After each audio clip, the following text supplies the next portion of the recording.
welcome back to the workshop. Last week I did a redo round of an old project and I turned it into the space station. This week we are going back to basics, painting and using oil pastels. Because this week I'm going to be introducing the Animal Portrait Challenge. And this week I'm going to be making a portrait of a snow leopard, one of my favorite animals of all time. For today's snow leopard, I've taken the time before the episode to draw out where my snow leopard is going to be. So that way I know how to apply my colors, where my colors are going to be. And I'm going to start off by using acrylic paints, and then I'm going to be applying details with oil pastels and pencil. This is the first time I'm attempting a snow leopard. I'm really out of my comfort zone, and if you're a little nervous, that's completely natural. So just remember you can always go back and redo things.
And my sixth project is now completed.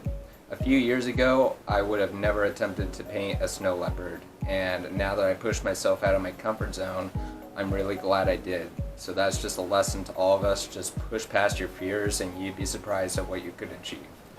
For the next episode, I will be introducing the second viewer challenge of the season, where I will be painting with my opposite hand. Until next week, have a good one.